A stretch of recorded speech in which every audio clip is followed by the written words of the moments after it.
নোয়াখালীর বেগমগঞ্জে চাঁদার দাবিকে কেন্দ্র করে এক যুবককে ডেকে নিয়ে হত্যার অভিযোগ উঠেছে। এ ঘটনায় আহত হয়েছেন আরও ৫ জন। ঘটনার পর এলাকায় ছড়িয়ে পড়ে উত্তেজনা। কয়েকটি বাড়িঘরে অগ্নিসংযোগ ও ভাঙচুরের ঘটনাও ঘটেছে। পরিস্থিতি নিয়ন্ত্রণে মোতায়েন করা হয়েছে অতিরিক্ত পুলিশ। নিহত যুবকের নাম রাকিব। পরিবারের অভিযোগ, চাঁদা দাবিকে কেন্দ্র করে তাকে কৌশলে ডেকে নিয়ে ধারালো অস্ত্র দিয়ে হামলা চালানো হয়। গুরুতর আহত অবস্থায় স্থানীয়রা তাকে হাসপাতালে নেওয়ার পথে তার মৃত্যু হয়। এ ঘটনায় আহত হয়েছেন আরও ৫ জন। তাদের মধ্যে রাকিবের ছোট ভাই রিমন ঢাকা মেডিকেল কলেজ হাসপাতালে আশঙ্কাজনক অবস্থায় চিকিৎসাধীন রয়েছেন।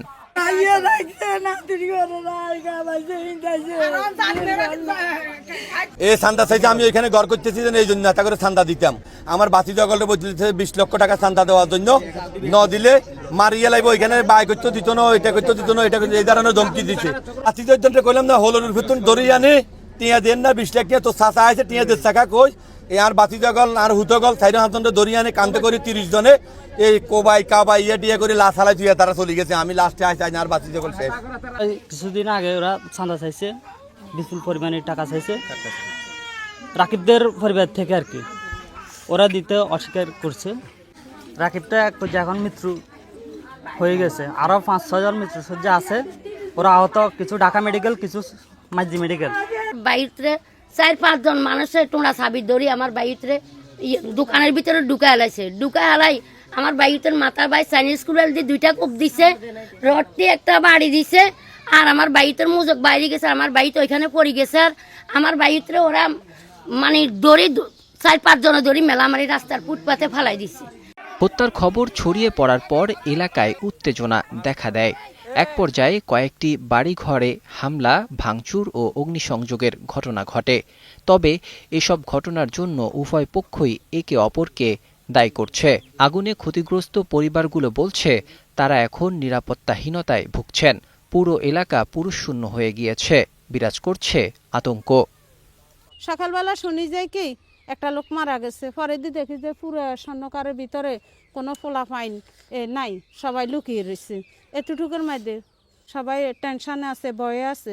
পরে দেখি যে কি আসির সাথে সাথে ঘর ভাই বাংসুর করে, বাংসুরের সাথে দেখি কি আগুনও লাগাই দিতে আছে। আত্মান চাইলে ছিল বইনুতর গোবাই ধান হয়ে যায় 30 মন 40 মন ধান আল পাইত ব্যাগ জ্বলি হয়ে গেছে। আর একটা দিকে দিয়ে তারা হইসই করে আর আমরা বেগুন লাগেছি। রান্ধা বাইও করতে মারি না, খাইতে মারি বাইগর দুয়ের হইয়ে লেছে। পরিস্থিতি নিয়ন্ত্রণে ঘটনাস্থলে অতিরিক্ত পুলিশ মোতায়েন করা হয়েছে। আইনশৃঙ্খলা বাহিনীর সদস্যরা এলাকায় টহল জোরদার করেছে। ঘটনার বিভিন্ন তথ্য প্রমাণ সংগ্রহ করা হচ্ছে।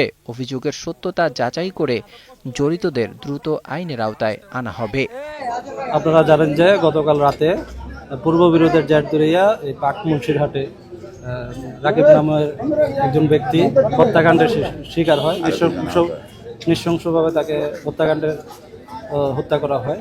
আমরা ঘটনার পরবর্তীতে এলাকায় এসে আমরা তো তৎক্ষণাৎ আইনানুগ ব্যবস্থা এবং আসামিদের শনাক্তের কাজ করেছি এবং পরবর্তীতে আজকে সকালে কতিপয় দুর্বৃত্ত বেশ কিছু বাড়িতে এদিকে অগ্নিকাণ্ডের ঘটনা ঘটায়, সেটা নিয়েও আমাদের কাজ চলতেছে। যারাই অপরাধ করবে, এই হত্যাকাণ্ডের সাথে যারা জড়িত ছিল তাদের শনাক্তপূর্বক আসামি গ্রেপ্তার এবং আসামির সর্বোচ্চ বিচার আমরা সেই আশ্বাস প্রদান করেছি। অতি সত্বর আমরা আসামিদেরকে আইনের আওতায় নিয়ে আসব। তুচ্ছ ঘটনাকে কেন্দ্র করে সংঘটিত এই হত্যাকাণ্ডের পর পুরো এলাকা এখন আতঙ্কগ্রস্ত। নিহতদের পরিবার চাইছে বিচার, ক্ষতিগ্রস্তরা চাইছে নিরাপত্তা, আর সাধারণ মানুষ চাইছে দ্রুত স্বাভাবিক পরিস্থিতি ফিরে আসুক। Desk report, 21 television.